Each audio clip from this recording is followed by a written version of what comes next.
Well, yeah, she just said it. I was Okay, we're gonna go ahead and get started so we can move to the agenda. This is our regularly scheduled board meeting. The first item of business is approval of the agenda. Motion to approve. So moved. Second? Second. All in favor? Aye. The second item is approval of the minutes. Excuse me, board members, I need to make a modification here. There is an amended agenda. Tricia, can you pull that one up? I need to refresh. I mean, that's the first item. How's it going? I already messed up the first one. Yeah. Let's just refresh that. You know, Jerry would have messed up.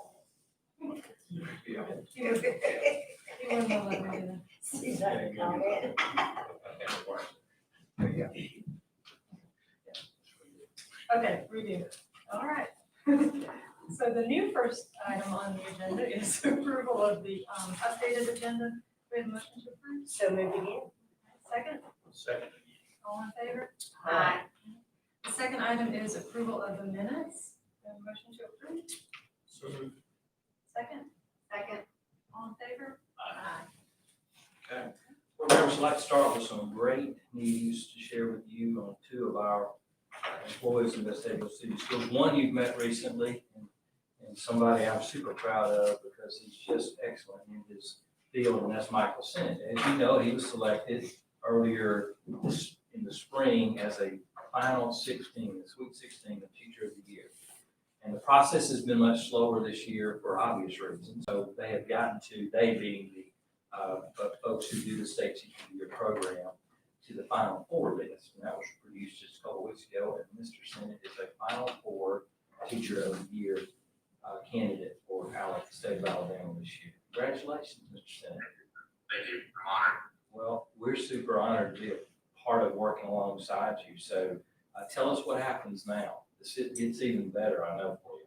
Yeah, so the final step, as far as I know, is this Thursday. It will be a Zoom interview, probably with a group of probably between 10 and 13 individuals, everyone from former state teachers of the year, often it's the state superintendent of the year, some from the State Board of Education themselves, and they'll run me through a Zoom interview, and from there they'll choose a secondary teacher and an elementary school teacher to be the Teacher of the Year and runner-up, the alternate. So that's where we are, and it's been wild so far. You know, my wife had ran out to go get some Davenport's pizza one day, and one evening I was cleaning the kitchen, a good husband, and I got a call. It was a 334 number that I didn't know.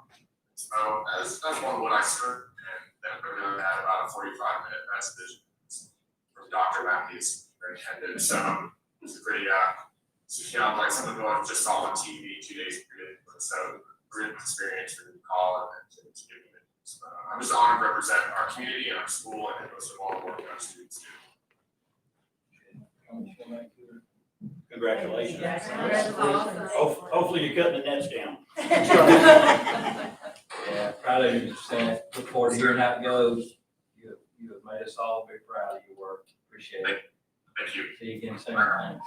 All right. Our second recognition is related to public relations, and Mr. Jason Gaston, who has his own public relations gig with Hoover City Schools, is with us. He's a part of the Alabama School Public Relations Association, is in the leadership role there, and I asked him to join us today with his busy schedule because I thought this was really important and a special time for you to hear about these public relations awards. So, Mr. Gaston, thanks for joining us. Thanks for having me here. Would you like me to Yeah, come come to on the to the podium podium. here? Sure. All right. As Dr. Freeman mentioned, I'm basically the Whit McGee for Hoover. It's easier to just say it that way than give you my long title. Whit and I are part of a small group of professional school communicators across the state. 138 school systems, but probably only about 11 to 18 full-time PR practitioners. So there's somebody who wears that hat in every school system, but few are fortunate to have a full-time practitioner, so we're lucky to have these careers. I've been doing this for Hoover since September of '07, and I would say Whit, his relatively short tenure with Vestavia has captured more awards than I have. So I'm a little jealous, but he's a very good colleague. He's good at what he does. He represents the school board and school system in big ways. As Dr. Freeman mentioned, I currently serve as the president of the Alabama School PR Association. There's an organization for everything. That's just our little professional group across the state of the Wits and Jasons of the world. And so I'm excited to present him with the 2020 Communicator of the Year. So let's give him a round of applause.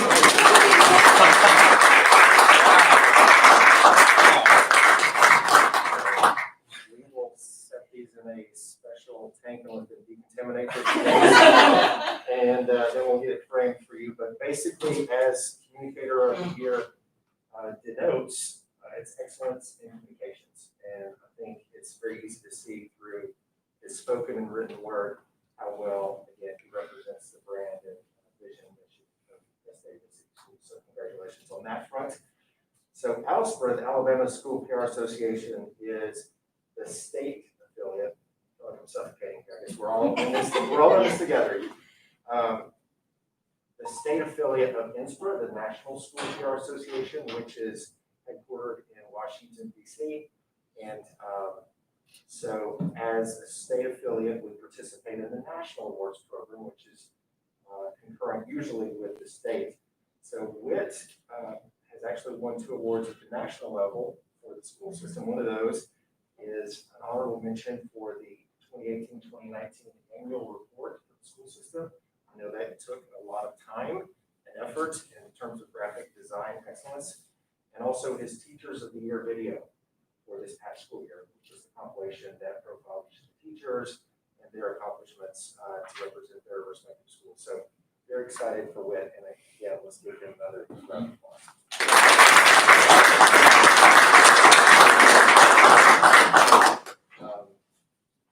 To get awarded in this field, especially at the national level, is rare.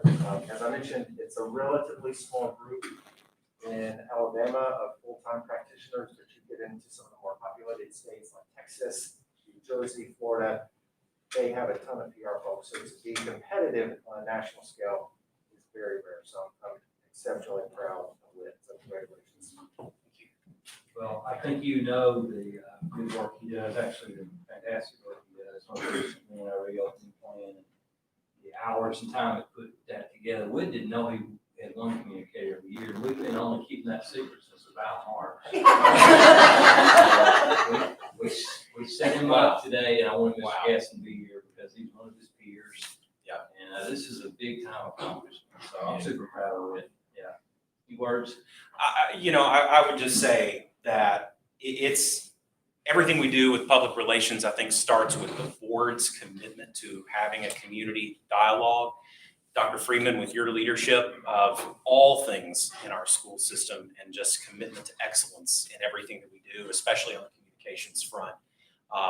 And everybody on our central office team and in our administrative team and throughout the schools plays a small role in helping us to achieve that excellence. And so it really means a lot to me personally, but I hope that it is reflective of just the commitment of all of you and everybody. And Jason, it's really special to have you here. I think I've expressed to you, you have been a mentor to me over my time and my career here, and just imparting your wisdom to me and experiences and really helping me to stay focused on my goal of beating Hoover even in communication. Thank you.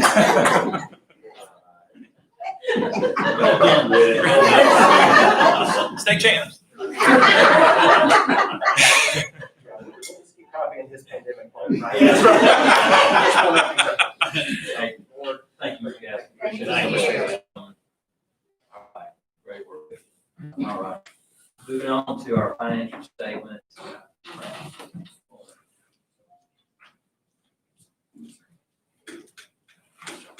Good afternoon. It's been a while since I've been behind. I provided the June 2020 financial statements and check register for your review. of June 2020, we have collected 96% of our budgeted ad valorem tax revenues. And as of this month last year, we had received 97%, so I feel like we're well on track to receive 100% of our budgeted amount by year end. Our total expenditures and transfers are 80% of our budget for June 2020, and this is comparable to 81% at this date last year. And all board bank accounts have been reconciled as of June 30. I want to point out something that we're through 3/4 of the year on this financial statement, and the expenditures, as opposed to anticipated, what the real actual ones are, and revenues are tracking right where they should through 3/4. And I have to say, how appreciative I am of that. It's been a real chore to get under control. Not that we're out of control, but when you're estimating budgets, that can be difficult, but Troy's just been outstanding for that. So it's something I wanted to point out to you on financial statement. We're tracking, where we should at 3/4 on expenditures, so that's good. So I recommend the board approve the financial statement for June 2020. For the superintendent's recommendation, do we have a motion to approve? So moved. Second? Second. All in favor? Thank you.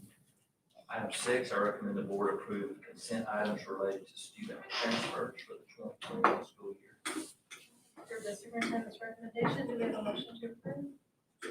Second? Second. All in favor? Item 7, under business, letter A, I recommend the board approve the 2021 salary and supplement schedule.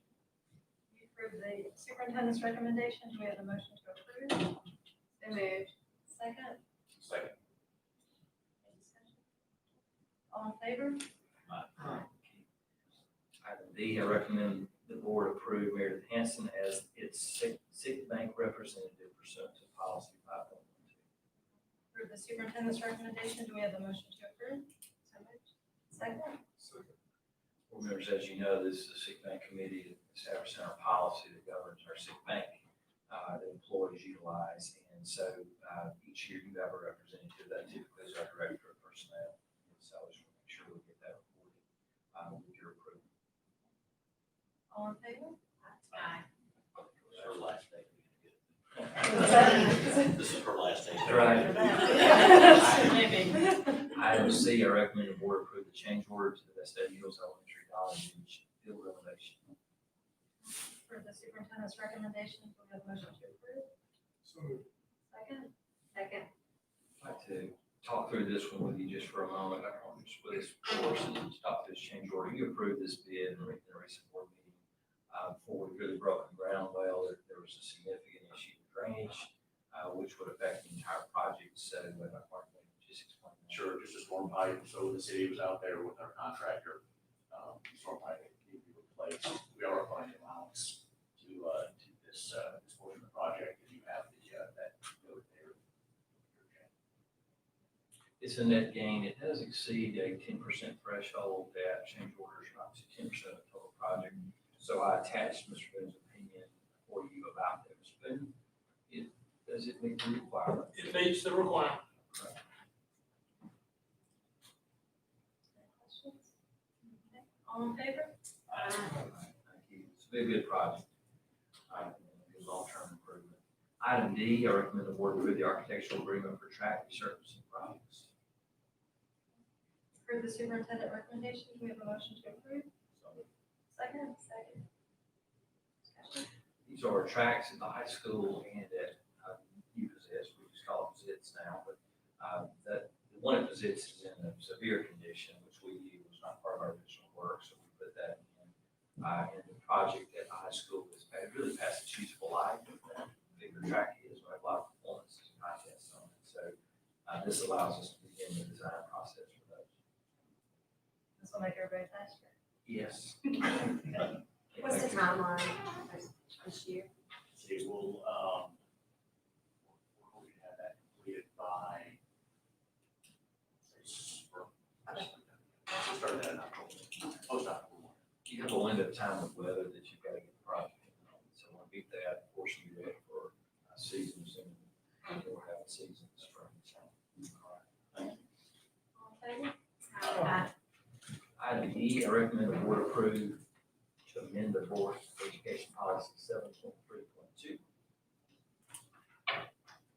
related to academic standards. For the superintendent's recommendation, do we have a motion to approve? So moved. Second? Any discussion? Would like Dr. Rainey just to speak to this so that we understand this is a byproduct of the work we've been doing with advanced courses in middle grades that we think is an appropriate step for our students to get credit for some work that they're doing. So would you explain that? Yes. We have students on an accelerated track. They're approved by the State Department, and they're students who are like 2 or 3 grade levels ahead of their traditional peers. And so currently at the middle school, we have about, this is just an example of a student that would now, according to this policy, moving forward, be able to receive credit in the middle years.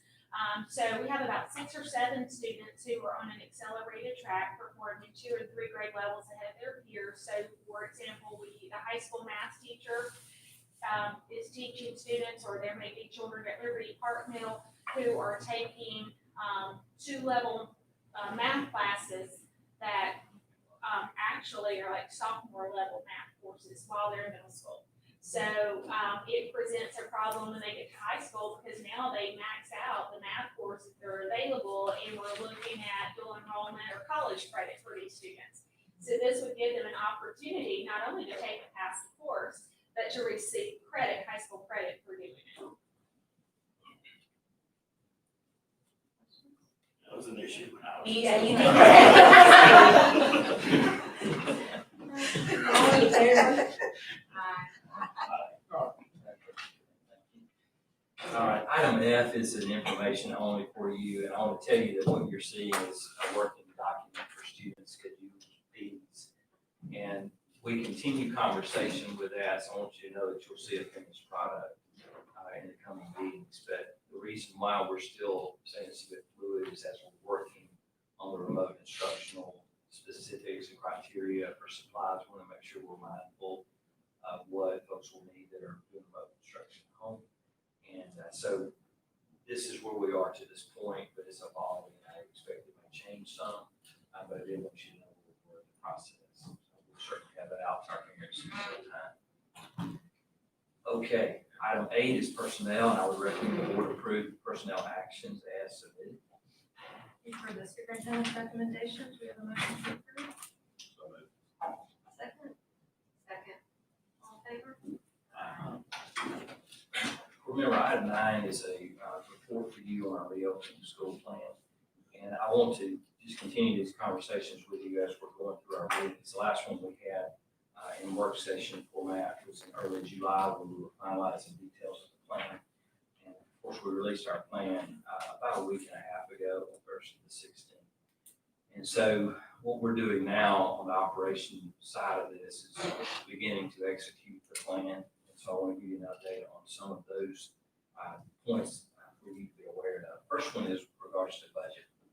We are obviously having to expend a large amount of dollars for preparation, facilities, for all of the operational details that are listed for instructional things that you'll hear more about in a few minutes.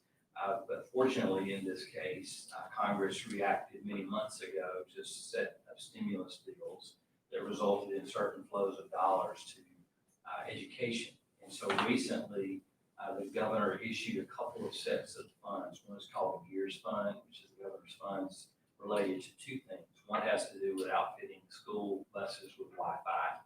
And the other part of GEARS has to do with allocating monies for intervention, academic support for students. And so we have received that application late last week, and we'll be completing it. And it will have to do with all those things that the dollars will pay for. And that is a amount, $379,493. So we'll be working on details of that, that covers the good things that we would do with interventions, particularly as we implement the Alabama Literacy Act. Dyslexia, supplies, materials, assessments, things needed is one example of that. The Coronavirus Relief Fund came to us most recently from the State Department, and it is related to 2 things. One is wellness, and particularly nurse areas. So it can be used for things like nurse salaries, benefits, contracts, substitutes, things like that we will have in place. It can go for various other things, including how we set up our isolation room, the PPEs that we provide in those isolation and nurse areas. That's a total of about $533,000. So we'll be budgeting funds dedicated in that sort of way as well. There are some things in that guidance that we are not pursuing at this time that have to do with screening and testing. And that's based on a lot of conversation with appropriate people in medical fields that we think at this time is not the direction we want to take, but we certainly can use those funds. The Coronavirus Relief Fund also provides a little over $760,000 for technology, and that's specific to making sure students have technology they need. As you know, we have launched into a one-to-one Chromebook initiative that will provide that for all our students.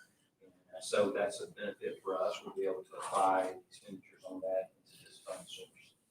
Now, there are other funds that came from the state that were flowing to schools based on Title I criteria.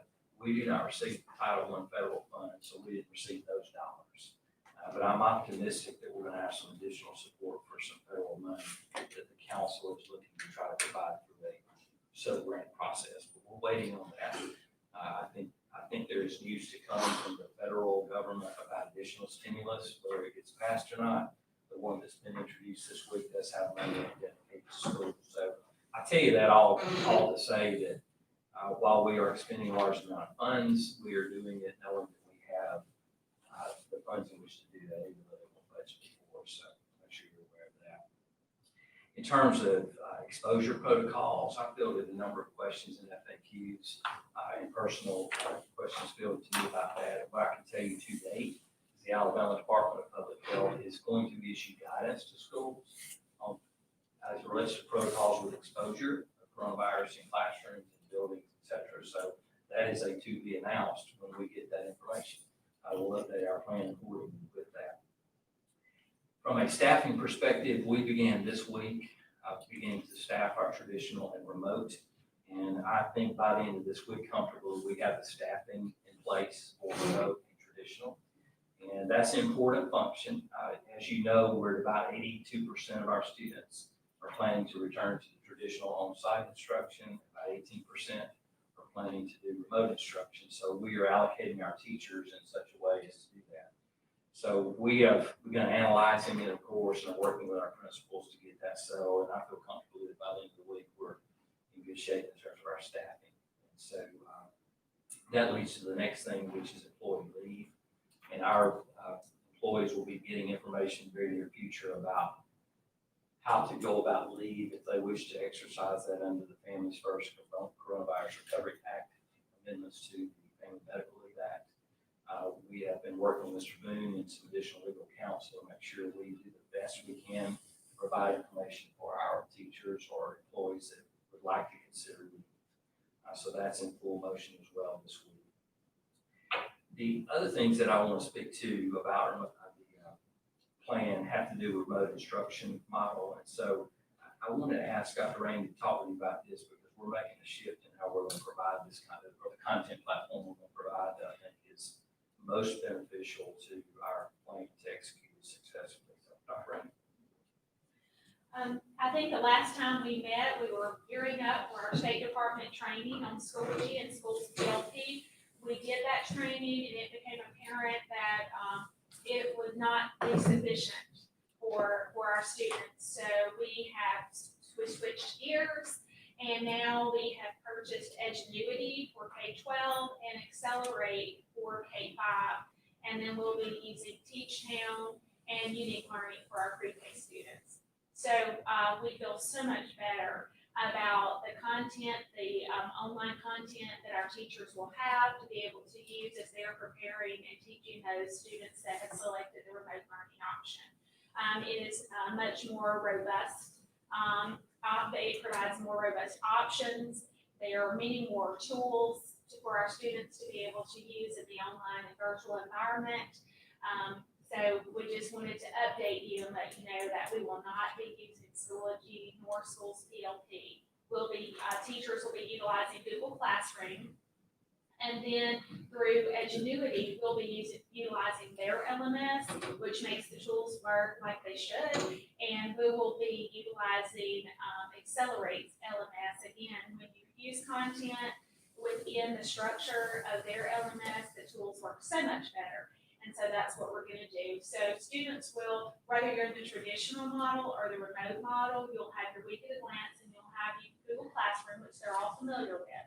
And from there, as teachers provide assignments through Edgenuity or Accelerate, students will then enter through their LMS to have complete access to the tools for those two companies. If I understand this right, this provides pretty much our full suite of classes. We don't have to write a lot of curriculum, and all the AP comes in with it. There are some courses that are not available in Edgenuity or Accelerate. Edgenuity is the one really that we're looking at to provide our courses, our content for secondary. So there are some courses that we will have to create. So we'll be, as soon as we can determine the teachers this week that will be instructing in our remote model, then we'll work with them to provide training and to give them some time to create the courses that we need. And then again, as we shared earlier, there may be some courses that we can't create for a remote option, and then students will have the option to either come to campus for that particular class, or if they don't want to or don't feel comfortable coming to class, then they could choose another remote option to complete their schedule. The one thing that I would say about Edgenuity and Accelerate, it is more robust and offers more course offerings. So we cover more of the gamut of what we need. So, and when Dr. Rainey talks about building courses, I do want to remind you that courses are essentially built already. It's just moving those into a virtual platform, which is not, I mean, it takes some work to do that. So don't misunderstand me, but the content, the curriculum is available to teachers that have been doing that. So I was sold on it, particularly from its robustness, that I think it is more befitting of the experience we want to give our students and our teachers remotely. And it's also a simpler path for our teachers because we're taking Google Classroom, which we already use, that launches us into Edgenuity and Accelerates. Big bonuses. The state provided us schools PLP, which we're appreciative of. We just don't think it's the best thing for our system, for our students and our staff. And so we're going to purchase this. And because of the budgeted funds that we have, the federal dollars coming for other things, we can move around our general fund dollars to adequately cover that. But it's a worthwhile investment, particularly if we get into emergency triage type situations where we have to get into a full remote model. It would provide us a lot of benefit there. I do want to comment about this, that we had planned professional development for teachers doing remote, whether it's school PLP or Edgenuity. We still have those planned. That it doesn't alter any of those things. For us, it's just been doing some additional work to get courses loaded and things like that. But in terms of our schedule for preparing our teachers, getting ready for delivery instruction, we're on schedule for that, and we will be actually offering some opportunities before August 7th, sometime next week, for teachers that are doing remote, that we can provide them some additional time and pay for getting themselves ready as well. So I'm real pleased with that step that we're taking. Have you had any teacher feedback on it yet? On that system? You're the first group that's, well, the principals, of course, have been looking at this, but you're the first group. We'll tonight, we're sending out staff and parent information, just update your kids. The training portion of it comes next week for them.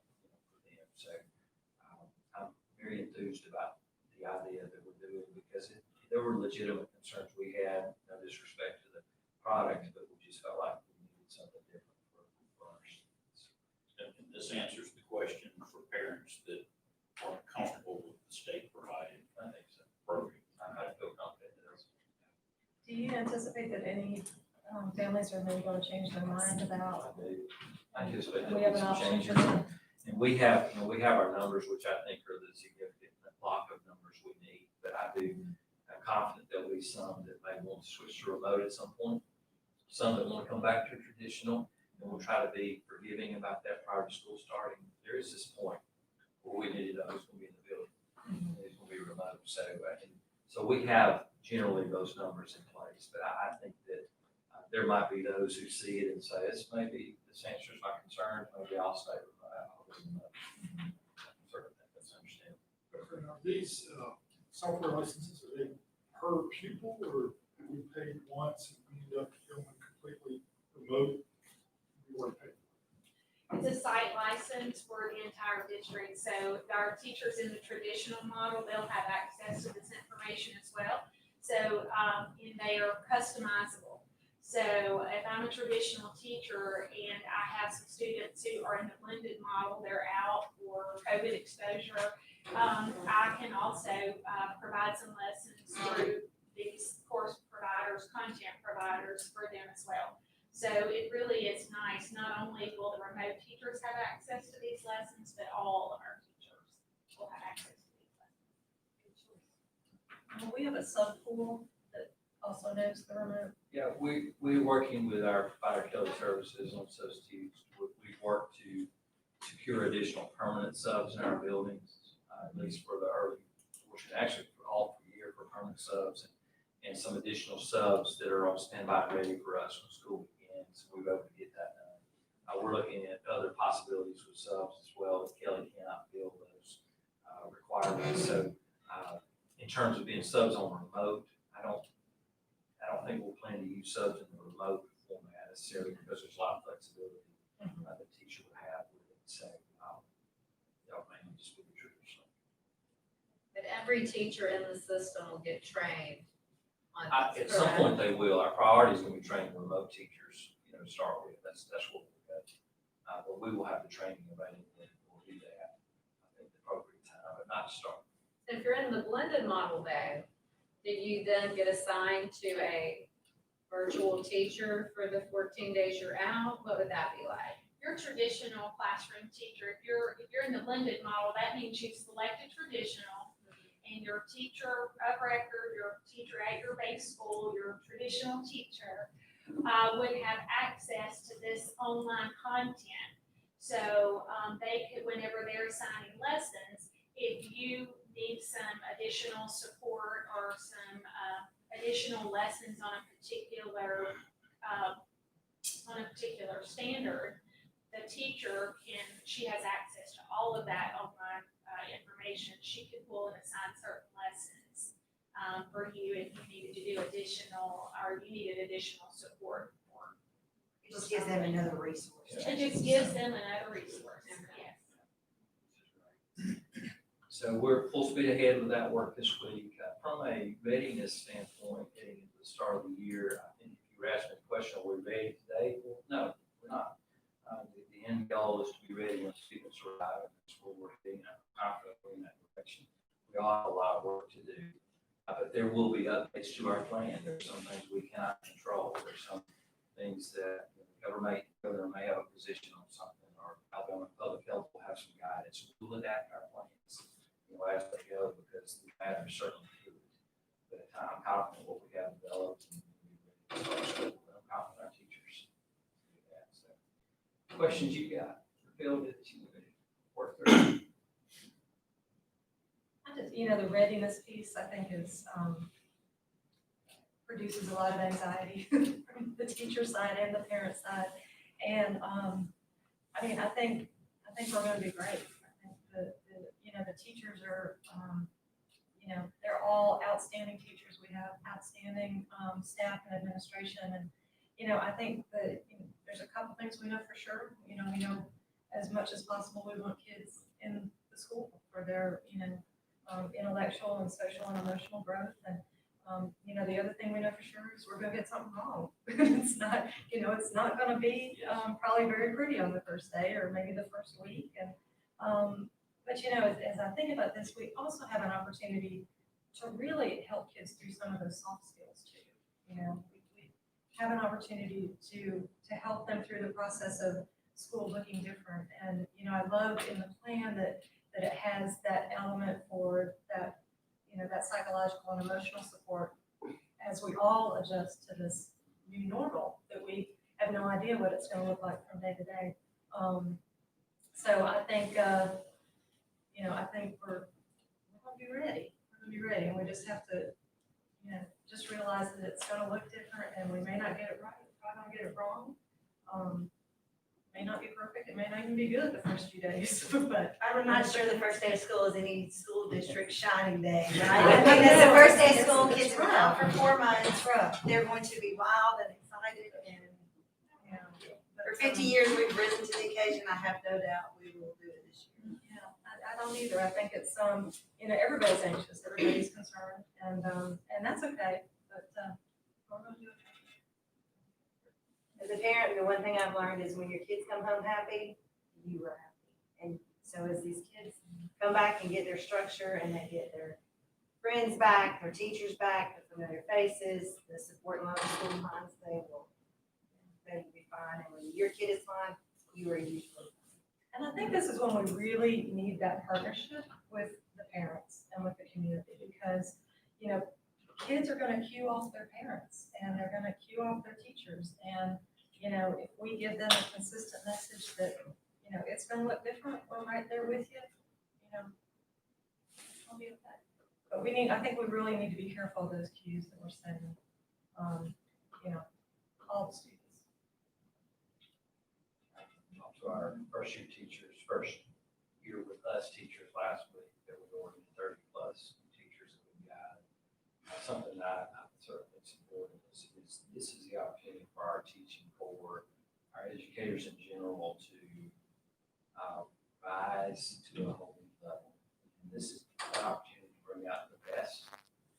And we all won't agree necessarily on how to operationalize what's going, but it's really a chance to bring out our best. In times of crisis or disruption, that's oftentimes when innovation and creativity rises to the top. So it's a real, I consider it a great opportunity against quite a mess in our world. So we didn't create. And I will say this again, I've said this many times, and I've read many school plans. I've been extremely impressed with our plan. I've been extremely impressed with the amount of questions answered. Dr. Freeman, Dr. Ray, Dr. Martin, and all your teams have done an excellent job. Yeah. It makes our life easier when we have questions and we can copy an FAQ and send it to somebody, but it's really, you've gone above and beyond. And the PR person of the year. And the educator of the year. And I want to jump on that too, real quick. I've said it before, I tip my hat to all of y'all, because just the COVID alone, opening schools, and then nobody realizes everything that y'all deal with every single day. Dr. Martin met me twice the other day at the Zits, looking at something in the grand scheme of things is very minute.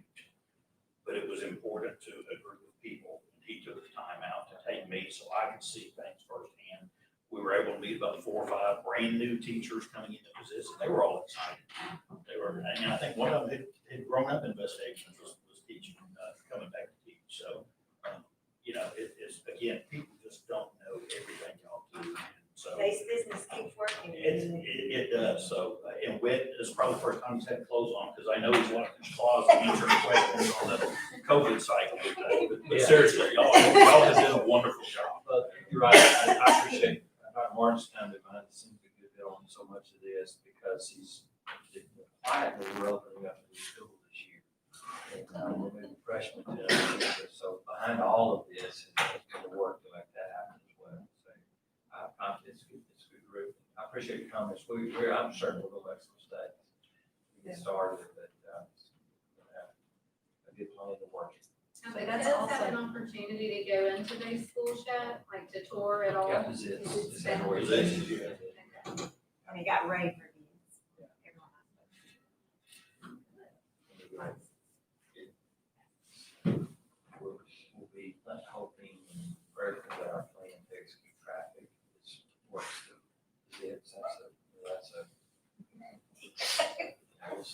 We feel good about it, but we won't know until that new car shows us.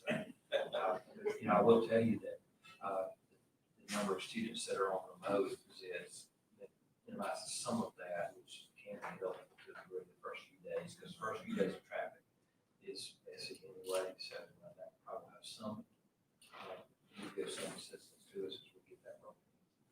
Has anything been relayed to the teachers if they need to move anything out of their room for extra space that we would be willing to assist with The that? principals have been working with teachers on that. Dr. Martin has central set up by school for the housing in any areas that we want to. Well, what I've told teachers, and this is particularly elementary and principals, is that we don't want to create such a generic space that it's not an elementary classroom. Right. But where we can minimize some of the things to allow for more spacing, we want to do that. So we have them set up, we have schools, staging areas set up for central. We have a company that will move for us, anything that's come out of the classroom. Striking the right balance, I think, is important there. Okay. I'll move this to public comment. Okay, so I know we have some people, who want to make public comment. I'm just gonna go ahead and review the board policy, so everybody's really clear on that. So it says, in order to permit orderly scheduling of public remarks and the inclusion of such in the agenda, anyone wishing to speak before the board, either as an individual or as a member of a group, should inform the superintendent in writing of the desire to do so and of the topic to be discussed as early as possible, but in no event less than 5 days prior to the meeting. Any individual desiring to speak shall stand and give his or her name and the group name, if any, that he or she represents, or they can appear virtually. The presentation should be as brief as possible, and in no event shall such address exceed 5 minutes. Speakers may make statements about their particular concern with school operations and programs. In public session, however, the board will not hear any personal complaints against particular school personnel or against any person connected with the school system. Other means are provided whereby the board may consider and dispose of legitimate complaints involving individuals and employees within the school system.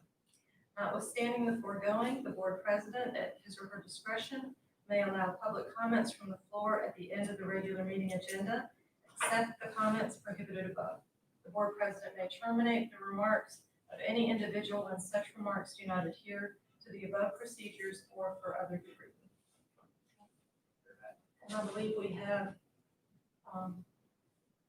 people that have scheduled. We do. So we'll work our way through those, and there have been Okay. some that requested because of where they live and other circumstances to do this by phone, which would be great to for this meeting, since we're moving back into a hybrid policy, I think, so in this case. So Whit's got queued up to do that. Okay, so what are you gonna just have them come on and state their name and their address? Yes, ma'am. What I'm gonna do, board members, is just call each of these individuals, one by one. They have been instructed to stand by for our phone call. And then, just to make sure I'm clear, you'd like me to get them to state their name and address and limit their comments to 5 minutes for the board policy. Understood? All right.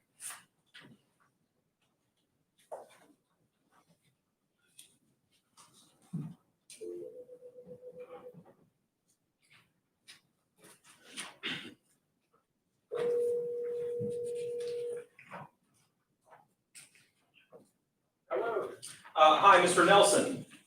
Speaking. This is the Vestavia Hills Board of Education, Whit McGee speaking. You are on with the Board of Education. We've reached our public comment portion of the meeting. The board has asked me to remind you to please begin by saying your name and address, and please limit your comments to 5 minutes. You can begin. Great, thank you for accommodating on the phone call. My name is Jody Nelson, with the 2544 Skyland Drive. A lifetime Birmingham resident, we were relatively near Vestavia. We've got a young child who's not yet in the school system, and I'm here to publicly support dropping all the divisive segregationist imagery from the school system, including the rebel name, as it does not represent the whole community. There are those of us who will say that bringing this up now while schools try to adapt to the reality of COVID-19 is ill timed, but asking for the change is not the aggression. The name itself is the aggression. The world at large has asked for the change, and it's no coincidence that this moment of reckoning comes at a time of difficulty. Moments of reckoning always do. Name change might even seem superficial to those who know there is greater change needs to happen. While low-hanging fruit, the change will at least tell those who view their suburb as a safe harbor for racial segregation, if their ideas aren't sanctioned. This will will continue to be an albatross to the administration every year as new parents come in to register their children for school. Just as it is a weight that alumni have to carry with them when they leave. Public school and Vestavia is not a closed system. I wish you all the best starting the school year. Thank you. Thank you for your comment.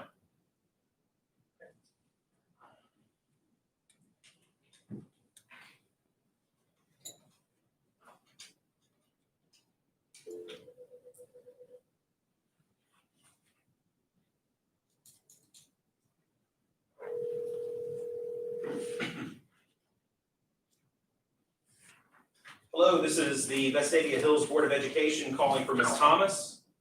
Yes. Hi, you're speaking with Whit McGee right now. The Board of Education is here in the room. We've reached the public comment portion of the meeting. The board has asked me to remind you of 2 pieces of policy before you speak. First of all, please begin with your name and address, and please limit your comments to 5 minutes. You can start now. Good afternoon. My name is Anna. Address 1141. Do you mean my home address or my address, what I am addressing? Your home address, please, yes.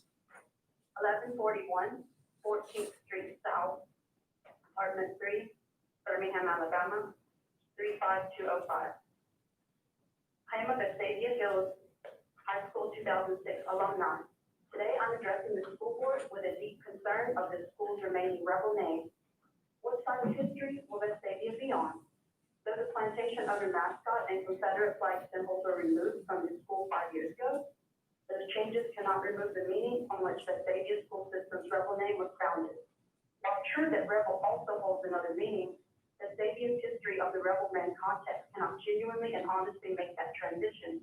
In the June 25th WBRC article titled Rebel Edge, Vestavia Hills Schools Respond to Rebel Branding, the school's mission statement declares that it will provide every student the opportunity to learn without limits. Having taught in various schools the past few years, primarily in Alabama, but also in the Bay Area and California, my educator instinct tells me that Vestavia is actually, in fact, limiting students' education by censoring the transparency of the school's rebel name. Additionally, the mission statement proclaims that is the definition of what being a rebel means to our school system and why it will continue to be our name. Again, having been a past student at Vestavia High School in the era before the rebranding, I know from personal experience that the definition of what being a rebel is to Vestavia is not what it currently claims. And part of Vestavia's mission statement that highlights the rebel name has its own unique identity here. To me, that reads as wanting to showcase the heritage, not hate debate. Moreover, Vestavia's mission statement also states that being a Vestavia Hills rebel means using our voices and resources to condemn these forms of racism and bigotry and to advocate justice for others. Holding on to the rebel name was Vestavia's history of staff-led slave auctions held in the school as pictured in the 1988 yearbook, as well as the choir department paid for light-skinned students types but not dark-skinned students, revealed contrary to the school's proclamation. Everyone and everything has room to grow. However, Vestavia School's rebel name was tainted with this country's history of brutalizing black slaves the instant that these schools joined the meaning with the rebel man mascot and Confederate flag. These associations cannot be undone with rebranding. Near the end of Vestavia School's mission statement is, we believe every person is responsible for his or her actions. If Vestavia truly wants to counter racism and bigotry, dropping the rebel name would be the very first step. I agree with the following part of this school's mission statement. We have the unique opportunity to embrace our leadership role in confronting the issues affecting our students and empower them to make a positive difference in the world. In these times when statues of slave owners are being taken down and Confederate flags are being banned in NASCAR and in the military, Vestavia could also uproot its foundation of white supremacy, starting with a name change. These students deserve that. This concludes my statement. Thank you for your comment.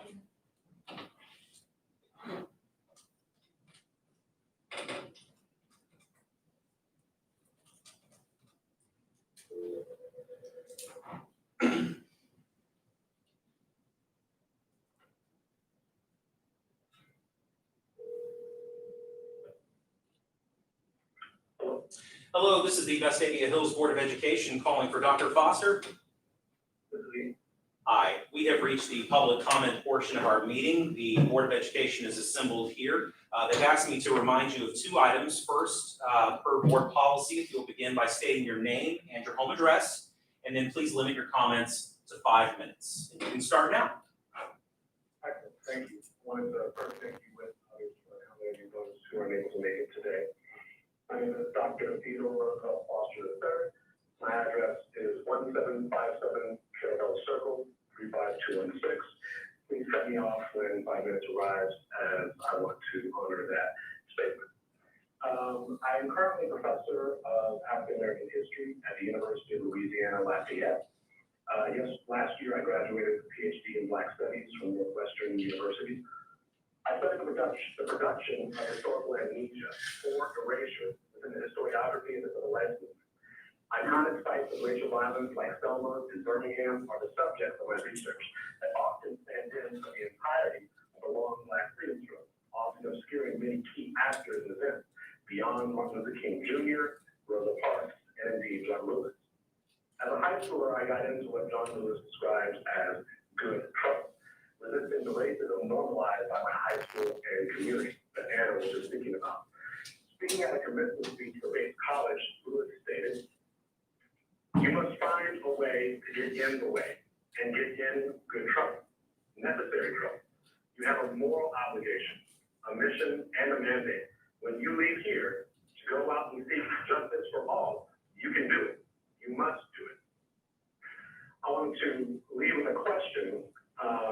Why is the Confederate flag and other iconography of white supremacy the subject of repeated reform and demand of institutions like the HHS, the U.S. military, and countless education systems across the country? I'll skip speaking about my experiences as a sophomore and the racial trauma and psychic trauma I experienced fighting more often than not by myself, but often with others, this flag, and instead leave you all with some statements from my high school classmates. I graduated in 2005. This is a statement from Hunter Sawyer. He says, "I saw your post a few hours ago," and this was in 2015 after the Dillon Root massacre of 9 Black people in a Black church in South Carolina. Hunter says, "I saw your post a few hours ago about the cartoon in South Carolina, and it prompted something I meant to write to you a year ago or so. I apologize for the timing, but would still like to express my words. Throughout my educational journey of attaining my bachelor's and master's degree in social work, I was challenged quite often to think through our own stories of privilege and oppression. A few papers around this topic and cultural competence brought my mind back to the HHS days and the experiences I had there. I won't get into all of my experiences or interpretations of such, but I can vividly recall your tenacity and boldness for fighting for the changing of our mascot.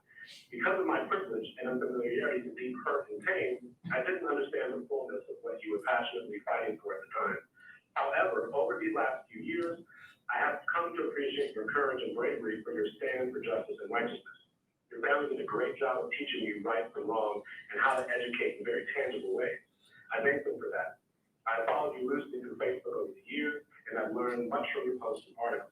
Thanks, keep it up. Perhaps we may cross physical paths again someday. If not, I hope these words via technology will continue to encourage you in these difficult times. For you do affect people in positive ways, and your voice and actions are noticed. Sorry for not realizing it 10 years ago. Take care, old friend." Also, Alan Dennis says, "Theo, you were the person who woke me up to systemic racism in high school. I apologize and repent for staying silent back then. Thank you for speaking up when it was not trendy and extremely unpopular. Lastly, Cassidy King writes, you are so right, Teddy. You were actually on my mind recently. I remember that in high school, you tried to have the mascot changed and the casual use of Confederate flags removed. I didn't understand why symbols from 200 years ago could still be hurtful. You were clearly wiser in those days than I was. It has taken me a good decade to wrap my head around it, but I wanted to apologize for not having it back then. I know we weren't really friends in high school, but it needs to be said. We all should have supported you. I hope to do better in the future. Hope you're doing well." These white classmates of 15 years ago were miseducated about the power of whiteness to produce historical amnesia, or what philosopher Charles Mills described as an epistemology of ignorance, that allows white people to enjoy the pleasures of a well-resourced, over-the-mountain suburb and remain blinded to the violence of white flight, segregation, lynching, and general inequality produced by racial capitalism and white supremacy. Whiteness, as a way of seeing, being, and doing, is a problem that is often obscured by calls or statements about diversity, equity, and inclusion. This moment of uprising, demanding that Black Lives Matter once again requires a deeper reckoning with the past and present forms of exclusion, discrimination, and injustice that need to mobilize, which miseducate generations of students about the historical context that brought this suburb and school system into existence. I hope Dr. this meeting Foster, is thank beginning you. with honest accounting of Vestavia's recent past. I wanted to leave you with that, as it seems like I met my 5 minute mark. Yes. I appreciate your time today. Thank you so much.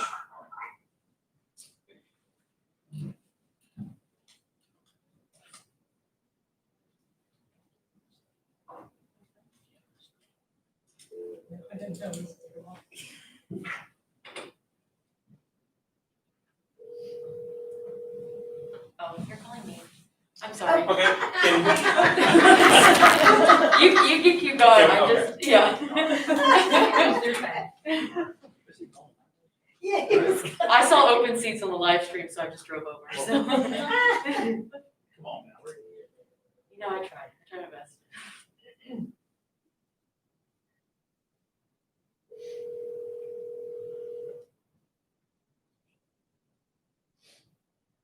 Hello. Hi, this is the Vestavia Hills Board of Education calling for Dr. DeBerry. Hi, Dr. Jerry. How are you guys today? Doing well, thank you. You're speaking with Whit McGee, but I have the entire board here at the table.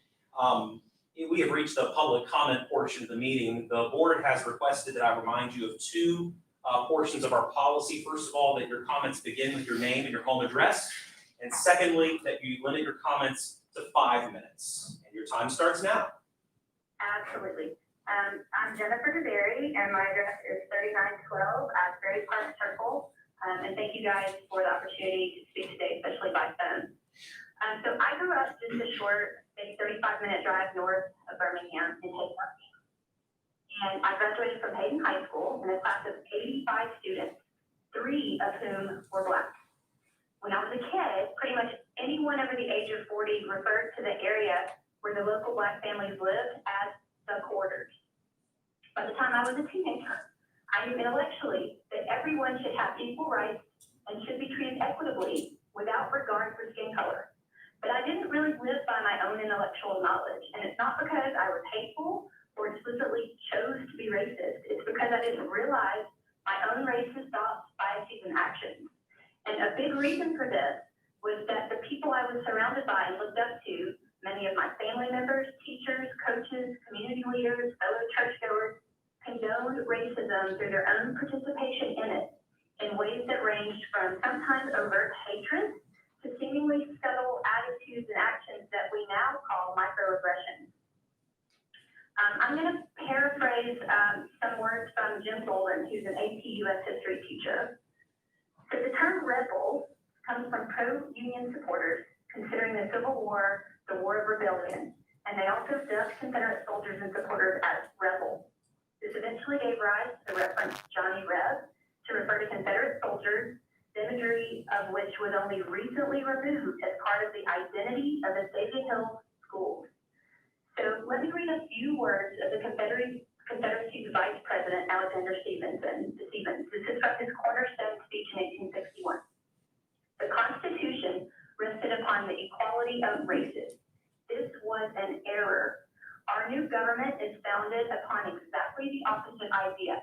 Its foundations are laid, its cornerstone rests upon the great truth that the Negro is not equal to the white man, that slavery's subordination to the superior race is his natural and normal condition. So, while you may remove the Confederate flag imagery, the symbolism very, very much remains. So individual people, either solely or as a group, cannot change the meaning of symbols that have been defined by history. If the term rebel stands for generic rebellion to you or Vestavia or the schools, that personal interpretation forfeits any meaning when it's used publicly. Instead, meaning takes on the meaning it earned when a failed regime killed hundreds of thousands of Americans in an attempt to keep Black people enslaved. The Confederacy literally existed to go against the Constitution, the Declaration of Independence, and the idea that Black people are human beings that deserve to live freely. It's no accident that as a white student in Alabama, I learned about Helen Keller instead of W.E.B. Du Bois. I learned about the Watts and L.A. riots, but not about Tulsa or Wilmington. I learned that George Washington's dentures were made from wood rather than the teeth of slaves. I learned about Black ghettos, not about Black Wall Street. I learned about the New Deal, not about redlining. I learned about Tommy Smith's fist in the air at the 1968 Olympics, but not that he was sent home the next day and stripped of his medal. I learned about Black crime, but white criminals were never lumped together and discussed in terms of their race. Privilege is having history rewritten so that we don't have to acknowledge uncomfortable facts.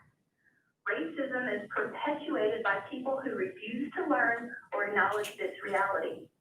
It may be uncomfortable to acknowledge, but clinging to the rebel moniker and calling it anything other than a racist relic, given the Confederate imagery it was associated with until a few short years ago, is perpetuating racism.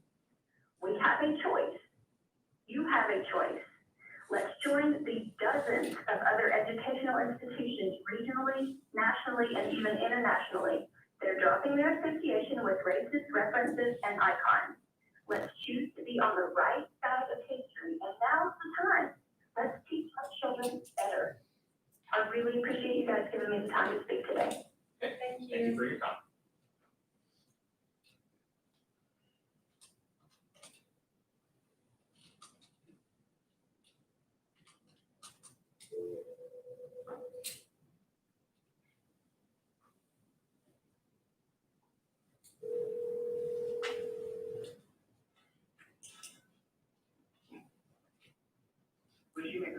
Hi, this is the Vestavia Hills Board of Education, Mr. Shoemaker. We are now at the public comment portion of our meeting. The board is here and they are listening.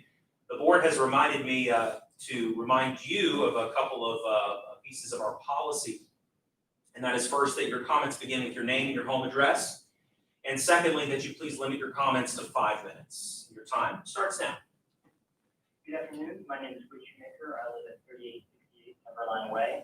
I'm speaking as part of the Students for Advocacy Group, who is here to present our demands for the Board of Education in the state of Healthy School District today. I'm a 2020 graduate of the HHS, as well as the co-director of the Varsity Brand Video is Mesa High School, one of 6 finalists for America's Most Feared High School, potentially earning them a grand prize of $25,000. I'm also the older brother of a rising 4th grade girl, and I am deeply concerned about what could happen to her and America's most feared school system. On July 10th, the HCF posted a statement in response to the then 92 posted stories of racism, discrimination, hate, sexual harassment, sexual assault, and more experienced by students in Vestavia schools. The school system's only response to these stories, including some which we read by Mallory Moore today, is the following. The HCF endeavors to create a safe learning environment for students and staff. With Education Policies 610 and 624 state the definitions and requirements for notifying the school system when harassment, bullying, or violence occurs. Further, the VHCF Parent-Student Handbook outlines the school system's code of conduct and required reporting process. The statement contains no acknowledgement, apology, or actionable responsibility taken by the school system to address the abuses carried out within it by its students and staff. It instead shifts all responsibility to victims of the abuse, directing readers to a couple of policies in the handbook, all while emphasizing the reporting process. I took the liberty myself of reading all of the linked policies and applicable sections of the handbook. This semantics and those are quite concerning, especially considering the fact that PHCS considers hate speech, harassment, offensive touching, and the unsolicited proposition to engage in sexual acts to be the same level of offense as a student's phone making noise during class. The dress code even takes up more space in the handbook than does sexual harassment or hate speech. Even with those low standards shared in the statement, numerous students have, sure enough, followed this required reporting process, and yet their harassers were still not subject to the disciplinary action referenced in the code of conduct. To be crystal clear, this current system is failing its students who feel unloved, unwelcome, and unsafe in its schools. With that, I'll present the student-specific demands for the Students for Advocacy Action Plan. Demand number 3, a intensification of disciplinary actions for perpetrators of sexual harassment or assault, including but not limited to dismissal from and or ban on entry to school-sponsored organizations and honor societies, and a minimum of short-term placement vision under the punitive option for students and termination for employees.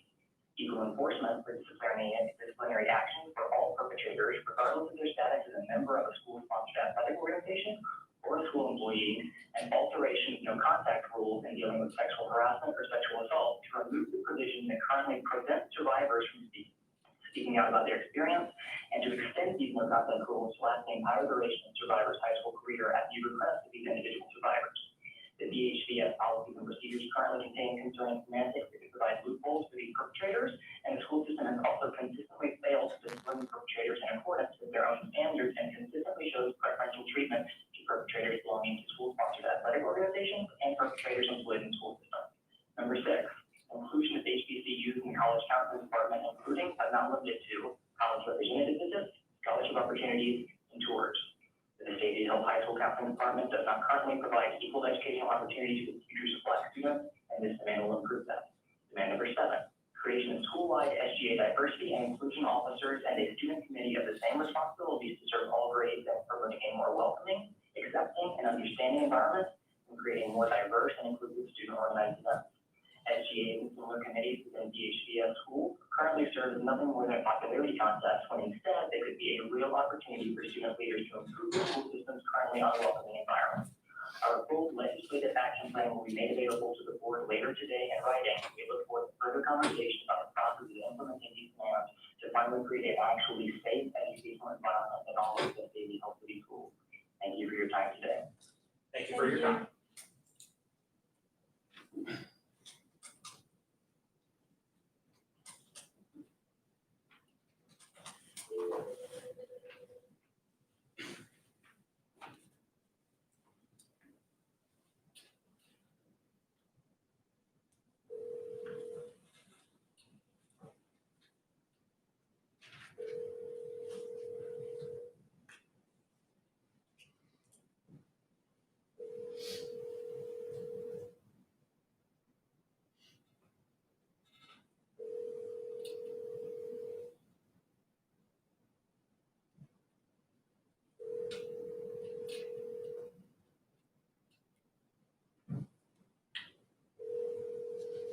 Your call.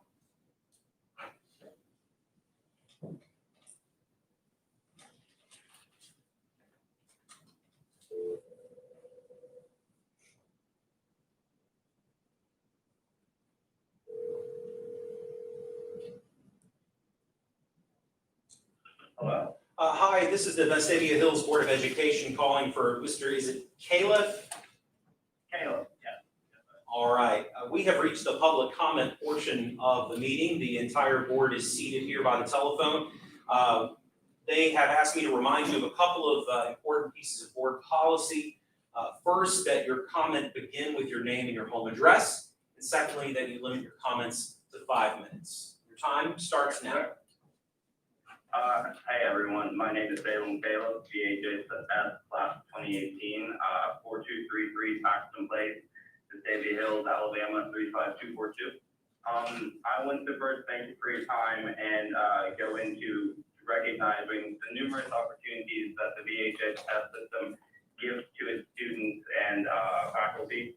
And I want to make sure that to ensure the safety and well-being of its students, but I believe that recently it has fallen short to an almost neglectful extent. We students for advocacy see the chance to advocate for our students as a sacred duty, and it is one that we will continue to uphold in our efforts until policies are modified, mottos abandoned, mascots remade, and until meaningful change is introduced into the culture of VHDS. After near constant barrages on our sense of security, self-esteem during high school, and even after, when we were realizing all of the trauma that we had gone through and trying to rectify that, we current and former students have collectively decided to channel the pain and frustration of those attacks into demands for reformation, so that accountability, fair treatment, and tolerance is promised for future students. I also recognize that this must be an extremely difficult time for you. But the conversation of bettering circumstances for all our students should continue in perpetuity. Yet during many of our years at Vestavia, there were no productive discussions on how to generate equitable and emotionally secure environments. One of the reasons that we started this was because of the claims that many Vestavia residents made that we are a shining city on a hill. And we believe that stems from ignorance and unawareness and does not acknowledge the underlying issues of homophobia, racism, transphobia, sexual harassment and assault, and racism's relation to the history of Vestavia, the city founded on white flight segregation. Vestavia has passively perpetuated prejudice and must recognize the pain that it has caused to begin the process of understanding and healing for many marginalized groups. To do so, we have come up with a possible action plan to aid you in your pursuit of advancing our school.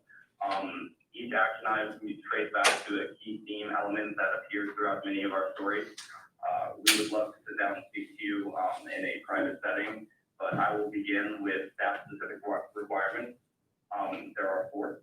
1, prioritization of diversity, equity, and inclusion and hiring of faculty and staff members for all VHCS schools, with specific measures included but not limited to partnering with universities and HBUs to achieve through hiring a more diverse faculty and staff. Looking at my senior yearbook, there were 9 Black staff members who weren't a custodial or lunchroom staff out of the more than 50 in the school. And it was well known that teachers of color do not want to work at Vestavia because of the culture ingrained into our school. I knew of several who came and left within a year. These teachers that can help produce well-rounded and tolerant students will only stay if they see a shift in our system. And we need to focus on hiring teachers that will, through remodeling our hiring practices, that will take the VHCS system away from its culture of sexism, homophobia, and racism. Number 2, implementation of diversity, equity, inclusion, and anti-racism training for faculty and staff members, included but not limited to implicit bias training, emotional intelligence, and active allyship. At some point, these should be required of students to assist them in developing a self-aware and tolerant perspective. In regards to student stories, many instances of prejudice involve simple yet subtle discriminatory actions that threaten self-worth and dignity. Faculty should recognize their own biases and actively work against them in support of the students, and they should also be able to identify biases in others that can lead to hurtful and intolerant interactions and discussions. Number 3, creation of an Office of Diversity and Inclusion to promote a fully inclusive and actively anti-racist environment for all students. There should be an individual with each school that works to promote a progressive environment. The Readiness message from the VHCS that cites the Board of Education policy is 6.10, sexual harassment, and 6.24, Jamari Terrell Williams bullying prevention, illustrated the system's negligence through the absence of commitment to raise and standards of care for students. And number 4, provision of emotional and academic support for experiences unique to students facing harassment. School counselors, administrators, and faculty trained in providing trauma-informed care for students who have experienced trauma within the school. Thank you for your time. Thank you for your comment. Board members, that is all of the telephone comments you scheduled for the evening. Wait, did you call the one back that didn't answer? Be happy to do that right now.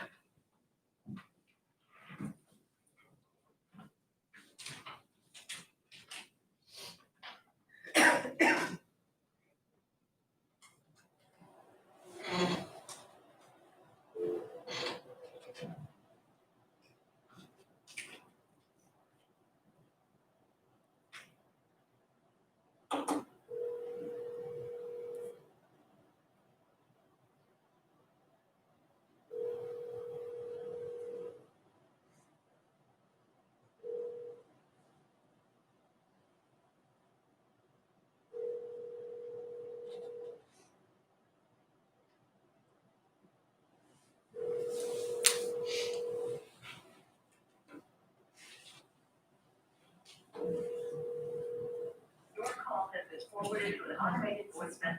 Thank you for. Sure, my pleasure. There's a student on the agenda who you didn't call. I don't know if she never gave me her number or not, but she's on the agenda. Okay. Sarah Goodman, I can give you. That's who I just called 2 times. Well, she's texting me, so she's on her phone, maybe it's written down on there. Okay, sure. Sorry. Her number is 205-603-7806.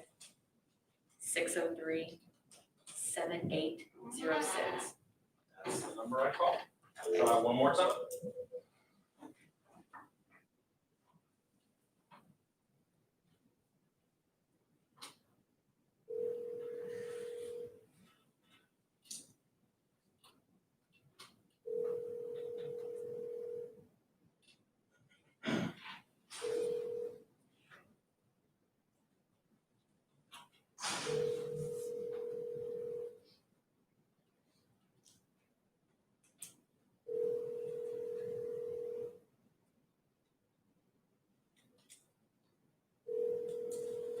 Your call has been forwarded to an It never popped up on her phone, so she's not able She can get on for the next meeting if she wants to. to. I'll let her know. I think, Did you wish to speak? I would, yes, if that's okay.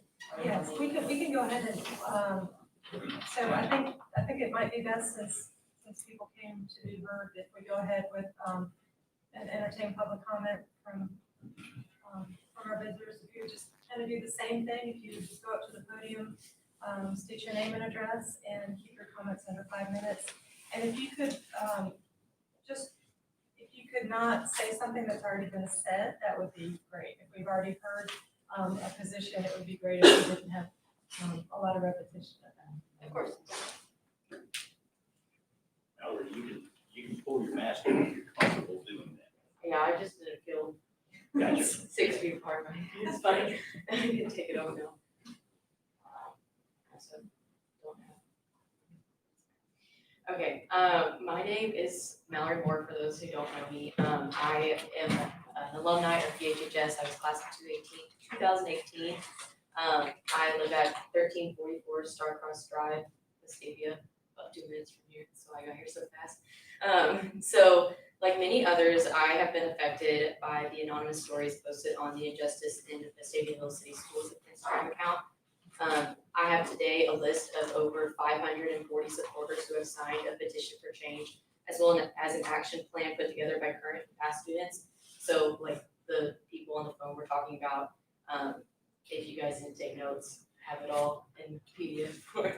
I would like to share with the board today after the meeting, if you guys want to see that, or if you want to take the sheet of paper, you're welcome to.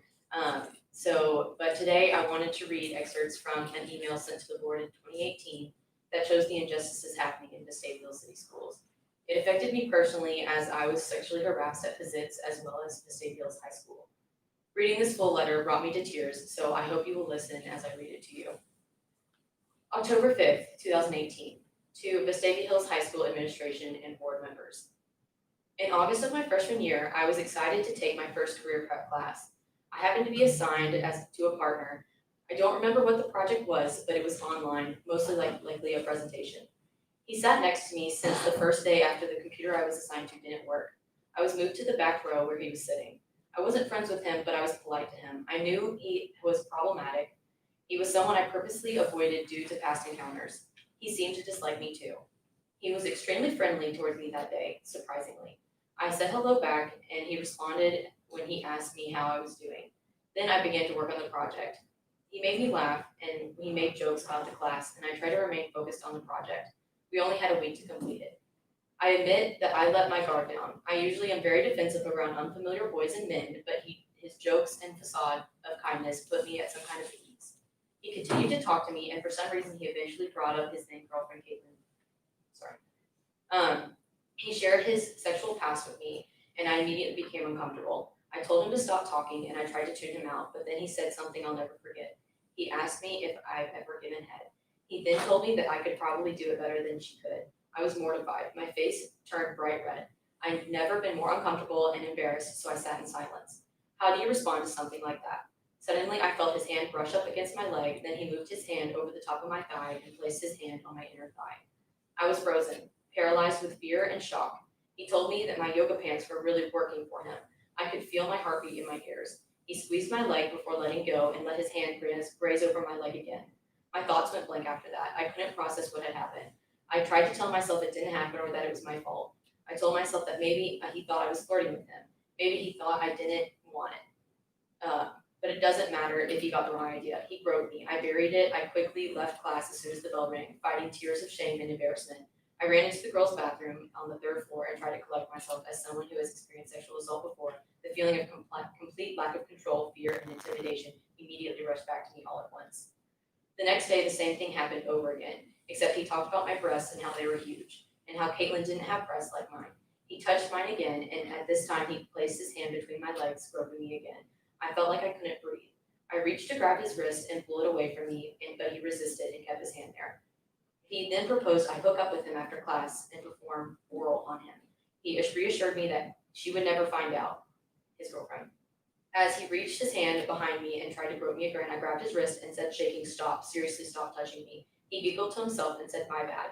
I wanted to throw up. He thought it was a game. Again, I sped from classroom once the bell rang as quickly as possible to get away. This time, I felt nauseous. I decided to report him. I stayed in the bathroom for the rest of the period. Once again, I left and I went to go talk to my teacher. I told her vaguely of what was going on. I was too embarrassed to go into too much detail. She recommended I report him and switch classes. I went to the office and I believe one of the vice principals was in her office. I told her I wanted to switch classes. I then told her why. I cried again while telling the story and she looked concerned. Once I had finished telling the events, she handed me a piece of white copy paper and pen and asked me to write down everything I just said and sign and date it. I did. She questioned my friend's presence there and I told her I needed her with me. She was then sent back to class. I was then sent to another vice principal and was told to summarize the events to him as well, while still in tears. He told me he would take care of it and thanked me for telling them. Then he had handed me a no contact agreement contract and asked me to sign it. Basically what it said is that I nor him would be allowed to talk in any form to or about each other in any circumstance, including via social media. It was, Sorry. you're good.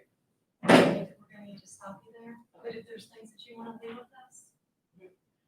So I, as a person who did have these kinds of experiences at our schools, I feel it's really important that the school addresses these issues and talk and look and seriously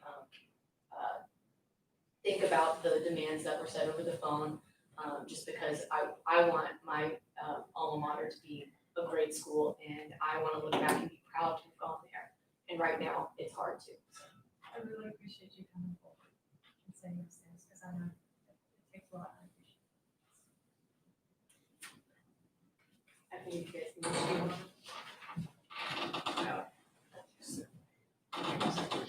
Okay, of course. Other public comment?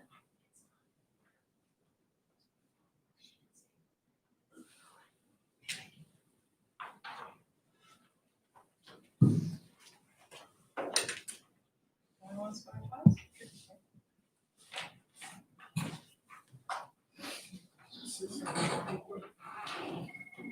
Just one, I want to thank community members for reaching out to us, commenting. These issues are not easy. They're not simple to address. It takes courage to do so. And we as a board, we as the administrators need to know that there are concerns in the community. We talked about our communications with the community. I think we mentioned at the very beginning of the meeting. And we need to continue to have that open dialogue where there are concerns. We need to hear about it. And we need to be willing to listen to what folks are saying. It takes a lot of courage to do that, to stand up in an open meeting, make your views known, give your address. And I appreciate everybody doing that. Okay, item 11, recommend that the board move to executive session for the purpose of discussing matters of litigation. I will remind you that there will be no action taken in the executive session. No vote will be taken, no minutes will be made. I would request that board members, myself and Mr. Boone, attend and the estimated length of the executive session will be approximately 30 minutes. Mr. Boone, does this meet criteria for executive session? Yes, sir. Superintendent's recommendation. Okay, Dr. Custer, so moved. Second. All in favor? Thank you. We will resume after executive session.